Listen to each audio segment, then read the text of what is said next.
Hello everyone, welcome back to the channel Devdas academy. NGT के जो article है उसको हम कवर करेंगे जो ग्राउंड वाटर से रिलेटेड है। क्या है कि आर्सेनिक और फ्लोराइड जो कंटेमिनेटेड वाटर है, ग्राउंड वाटर, उसके रिगार्डिंग एनजीटी ने कुछ गाइडलाइंस और इंस्ट्रक्शंस जो हैं स्टेट गवर्नमेंट को जारी की हैं। कौन कौन सी स्टेट गवर्नमेंट्स हैं? पहली बात तो ये हियरिंग उसने सुमोटो की है, ठीक है। NGT was examining the ground water contamination issue based on news report के रिगार्डिंग उसने इस चीज़ पर क्या किया है, कंसर्न स्टेप लिए हैं। फिर उसने क्या कहा है भाई, देखिए 4709 वॉट्स, ठीक है, एंड फ्लोराइड इन 3789, ये कहाँ, बिहार में कंटेमिनेटेड वाटर मिला है, ठीक है। 16 डिस्ट्रिक्ट्स उत्तर प्रदेश की जो है वहाँ मिला है, और arsenic has contaminated ground water in 20 village in Karnataka. अच्छा, इसके लिए कुछ स्टेट्स ने क्या लिए हैं, मेजर्स भी लिए हैं, उसके भी बारे में इस आर्टिकल में लिखा गया है। जैसे कि बिहार ने अपनी रिपोर्ट सबमिट की, उसने कहा है कि उसने इंस्टॉल किए कितने, 4684 वार्ड्स में कि क्या किया है भाई, आर्सेनिक जो रिमूवल है उसके प्लांट उसने लगाए हैं। फिर फ्लोराइड रिमूवल प्लांट्स भी उसने लगाए हैं 3780 जो वार्ड्स हैं वहाँ पर। वेस्ट बंगाल कह रहा है कि उसने 1500 कम्युनिटी वाटर प्योरीफिकेशन प्लांट्स लगाए हैं, ठीक है। इसी तरह उत्तर प्रदेश कह रहा है कि हमने 80% of the state house holds were already covered under जल जीवन मिशन। इसके अंडर क्या किया गया, उनको कवर किया गया 80% जो हाउस होल्ड्स हैं। इस पूरी न्यूज़ को हम एक सीक्वेंस में कवर करेंगे, जिसमें हम जानेंगे कि डिजीज़ भी होती हैं वो कौन कौन सी होती हैं, उनका क्या इफ़ेक्ट होता है, ठीक है, और क्या है हमसे मैक्सिमम आर्सेनिक और फ्लोराइड इनसे रिलेटेड जो डिजीज़ हैं उनके बारे में पूछ लिया जाता है। फिर हमसे पूछ लिया जाता है कि एनजीटी के बारे में पूछ लिया जाएगा, तो हम उसको एक सीरीज़ में कवर करते हैं। देखिए एनजीटी बेसिकली क्या है, एक ट्रिब्यूनल है, ठीक है। उसने इंस्ट्रक्ट किया है 28 स्टेट्स को कि भाई इमीडिएट मेजर लेना है आपको किस चीज़ पर, मिटिगेट, कमी करनी है किसमें, आर्सेनिक और फ्लोराइड जो कंटेमिनेटेड ग्राउंड वाटर है उसमें आपको क्या करनी है भाई, कमी करनी है। इसके मॉनिटरिंग की बात करें तो central government and central ground water authority CGWA has been tasked with monitoring the implement of these remedial measures. और इन जो फ्लोराइड और आर्सेनिक के रेमेडियल हैं उनके मेजर्स के लिए क्या किया है भाई, CGWA ने क्या किया है, एक टास्क मॉनिटरिंग कमेटी बनाई है, ठीक है। चलिए आगे बात करते हैं। स्केल ऑफ कंटेमिनेशन की बात करें तो आर्सेनिक की बात करते हैं पहले। Predominant in eastern and south eastern region, मतलब अगर कहें एक तो ईस्टर्न में और एक साउथ ईस्ट में, ये दो जगह जैसे कि बिहार, वेस्ट बंगाल और उत्तर प्रदेश। फिर फ्लोराइड की बात करें तो कहाँ ज़्यादा मिल रहा है भाई, सेंट्रल रीजन में मिल रहा है, मध्य प्रदेश वाले रीजन में, ईस्टर्न में भी मिल रहा है, parts of southern western states. मतलब फ्लोराइड जो है वो मैक्सिमम ऑल ओवर इंडिया क्या है, पाया जा रहा है ग्राउंड वाटर में। उसका रीज़न एक क्या है, हम पानी के लिए एक ड्रिलिंग के जो प्रोसेस है हमारा, उसमें भी हम बहुत डीप में जा रहे हैं। स्पेसिफिक डेटा की बात करें तो Bihar has 4709 wards affected by arsenic. West Bengal and UP की बात करें तो न्यूमरस डिस्ट्रिक्ट्स, अभी हमने देखा 20 डिस्ट्रिक्ट से अबव जो हैं वो क्या है, इन फ्लोराइड और आर्सेनिक जो हैं उनसे क्या कर रही है, कंटेमिनेटेड वाटर को यूज़ कर रहे हैं, ग्राउंड वाटर को, ठीक है। रेमेडियल एक्शन क्या हो सकते हैं भाई इसके, installation of water filtration plants, जैसे कि हम भी घर में क्या लगवाते हैं, आरओ लगवाते हैं, रिवर्स ऑस्मोसिस जो प्रोसेस है वो। फिर आयन एक्सचेंज प्रोसेस की भी एक थ्योरी होती है, वो भी हम यूज़ कर सकते हैं। एक सॉल्यूशन हमारे पास रिवर्स ऑस्मोसिस होता है, आरओज।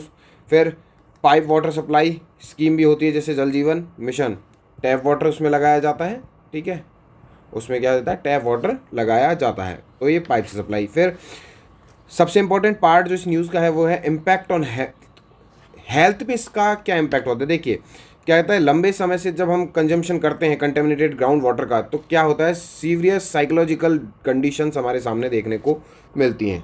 क्या मिलती है हमें, सीवियर साइकोलॉजिकल कंडीशंस। जैसे कि अगर मैं कहूँ तो ग्रोथ की बात कर लूँ मैं, उसमें IQ जो होता है, ठीक है, उसका क्या होना, लोअरिंग होना, मतलब उसका लेवल कम होना, ठीक है। और दूसरा क्या होता है, कुछ कॉग्निटिव क्या होती है, डेफिशिट हो जाता है। फिर एक बीमारी होती है जिसे हम FASD कहते हैं, ठीक है, इसे कहते हैं फेटल एल्कोहल स्पेक्ट्रम डिसऑर्डर्स, ठीक है। ये भी होता है किससे, कंटेमिनेटेड वाटर के इफेक्ट होते हैं ये लंबे। आर्सेनिक की बात करें तो स्किन डिजीज़ भी देखने को मिलती है, एबनॉर्मल पिगमेंटेशन होता है, जैसे कि डार्क स्पॉट्स हो जाएंगे।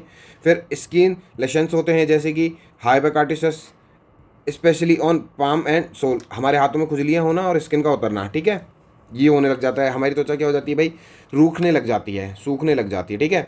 इंटरनल ऑर्गन्स की बात करें तो क्रोनिक एक्सपोजर होता है, मतलब सबसे ज़्यादा इफेक्ट क्या होता है, ये उस प्रॉब्लम को एक्सपोज करते हैं। कैसे, जैसे कैंसर ऑफ ब्लैडर, ब्लैडर का क्या होना, कैंसर होना, किडनी एंड लंग्स को भी क्या करता है, ये इफेक्ट करता है।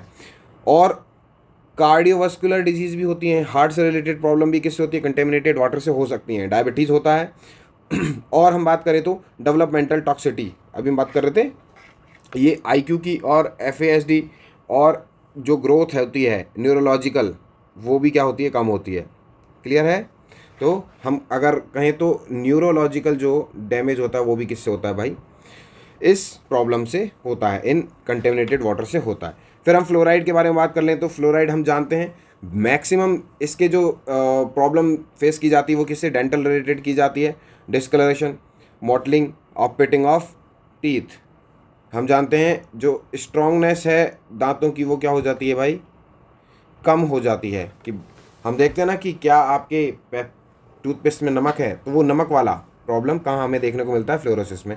सेंसिटिवनेस जो है हमारी वो क्या हो जाती है, ज़्यादा हो जाती है। फिर स्केलेटस फ्लोरोसिस भी होता है, जिसमें होता क्या actually, bones lead to joint pain, जो हड्डियाँ होती हैं वो कमज़ोर हो जाती है और क्या होता है, जॉइंट पेन होने लगता है, स्टिफनेस होने लगती है। फिर सीवियर केसेस में क्या है, क्रिपलिंग एंड डिफॉर्मिटीज़ भी क्या होती हैं भाई, डिफॉर्मिटीज़ भी देखने को मिलती हैं, ठीक है। और एडवर्स इम्पैक्ट की बात करें इसके तो नर्वस सिस्टम को तो इफेक्ट करता ही, हमने देखा सॉफ्ट टिश्यूज़ को भी क्या करता है भाई, ये इफेक्ट करता है। अब बात करते हैं एनजीटी की, नेशनल ग्रीन ट्रिब्यूनल की। ये क्या है भाई, जुडिशियल बॉडी है, created to handle environmental disputes. अगर इसने कुछ कहा है, इसने कोई इंस्ट्रक्शन दी है, तो वो क्या होंगी भाई, फॉलो की जानी पड़ेगी। एस्टेब्लिश कब हुआ है ये भी जान लेते हैं, founded on October 18, 2010 under national green tribunal act, NGTA के द्वारा क्या किया, इसको इस्टेब्लिश किया गया। आगे बात कर लेते हैं, ऑब्जेक्टिव की बात करें तो provide effective and expeditious disposal, मतलब कि इफेक्टिव और जल्दी क्या करना है, उसका सॉल्यूशन प्रोवाइड करना है, जो ये प्रॉब्लम के रिगार्डिंग क्या देगा, आपको इंस्ट्रक्शंस देगा। In case related to environmental protection and conservation, क्योंकि ग्रीन ट्रिब्यूनल हम जो शब्द देख रहे हैं green, it is related to the environment. Clear है। चलिए, इंस्पिरेशन की बात करें तो it draws from the article 21 of the Indian constitution, right to a healthy environment, right to life and right to healthy environment. Clear है। जब आपको environment अच्छा नहीं मिलेगा तो आप जियोगे कैसे। फिर बेंचेस की बात करें तो principal benches in New Delhi and regional benches की बात करें तो भोपाल में है, पुणे में है, कलकत्ता में है और चेन्नई में है। क्लियर। पावर्स की बात कर लेते हैं, नेशनल ग्रीन ट्रिब्यूनल के पास क्या क्या पावर है। एक तो होता है बाइंडिंग ऑर्डर्स होते हैं, मैं अभी आपको बता रहा था कि अगर इसने कोई इंस्ट्रक्शन आगे पास कर दिए तो वो क्या होनी चाहिए भाई, फॉलो होनी चाहिए। क्लियर। तो decision made by NGT are legally binding and have the same force as decree as a civil court, उसी डिग्री से जैसे कि सिविल कोर्ट का कोई ऑर्डर इम्प्लीमेंट होना चाहिए, उसी फोर्स के साथ क्या होंगे, ये इम्प्लीमेंट होंगे। अभी हम बात करते ही जो अभी चीज़ हमने देखी वो भी सुओ मोटो देखी है, तो सुओ मोटो पावर ऑब्वियसली उसके पास है। हमने जो अभी हम बात कर रहे थे, जो हमने ऊपर इमेज देखी है, जो फोटो देखी है, उसमें भी लिखा हुआ है ना, तो NGT can take up matters on its own, मतलब खुद ले सकता है, उसको पता है कि भाई हम क्या है भाई, एनवायरनमेंट को प्रोटेक्ट करेंगे। गवर्नमेंट करे नहीं करे, लोग करे नहीं करे, पर हमें तो इस चीज़ पर क्या करना है, फोकस करना है। बेस्ड ऑन न्यूज़ रिपोर्ट्स और पब्लिक ग्रेवेंसेस, इनके ऊपर क्या ध्यान देना, मतलब इनसे रिगार्डिंग अगर हमें कोई प्रॉब्लम देखने को मिल रही है कि भाई कोई पब्लिक ग्रीवेंसेस हमें देखने को मिल रहा है जो क्या करता है भाई, एनवायरनमेंट लॉस को दिखा रहा है, उस पर फोकस डाल रहा है, और या फिर कोई न्यूज़ रिपोर्ट होगी तो उस पर क्या लेगा, ये स्ट्रिक्ट एक्शन लेना चालू करेगा। रिलीफ एंड कंपनसेशन की बात करें तो it can award compensation to the victims of pollution, अगर कोई पॉल्यूशन का विक्टिम है तो उसको क्या देगा, कंपनसेशन देगा। Order the restitution of damage property और द एनवायरनमेंट, अगर मान लीजिए कोई माइनिंग हो रही है और उस माइनिंग से किसी की लाइफ इफ़ेक्ट हो रही है या किसी की लाइवलीहुड इफ़ेक्ट हो रहा है, तो उसके बारे में भी क्या होगा भाई, ये उसको कंपनसेशन प्रोवाइड करवाएगा। सिविल प्रोसीजर इंडिपेंडेंस की बात करें तो NGT is not bounded by the code of civil procedure 1908, जो हमारा कोड ऑफ सीपीसी जिसे हम कहते हैं सीपीसी, उससे क्या होगा भाई, ये बाउंड नहीं होगा। But follows the principle of natural justice. Natural justice का क्या करेगा, प्रिंसिपल ये फॉलो करना मैंडेट है इसके लिए। अपीलेट अथॉरिटी की बात करें तो appeals against NGT orders can be made directly to the Supreme Court of India within 90 days. तो 90 दिन के अंदर आप कहाँ सुप्रीम कोर्ट में क्या कर सकते हो, याचिका लगा सकते हैं। क्लियर, किसके खिलाफ, एनजीटी के ऑर्डर्स के खिलाफ। फिर रिलेवेंट एनवायरमेंटल लॉज की बात कर लेते हैं इसके साथ ही। The NGT has jurisdiction over civil cases involving, किस बारे में, टू द एनवायरमेंट, किससे, एनवायरमेंट से रिलेटेड जो केस हैं उनके बारे में। ठीक है, इसके लिए 7 एक्ट्स हैं, वो देख लेते हैं क्योंकि हमसे पूछ सकता है वो कि कौन कौन से एक्ट एनवायरमेंटल प्रोटेक्शन के लिए बनाए हैं। पहला water prevention and control of pollution act 1974 का है। फिर उसके साथ हम बात कर लेते हैं second, the water prevention and control pollution cess act 1977 का है। फिर forest conservation act 1980, the air prevention and control of pollution act 1981, फिर एनवायरमेंटल प्रोटेक्शन एक्ट 1986।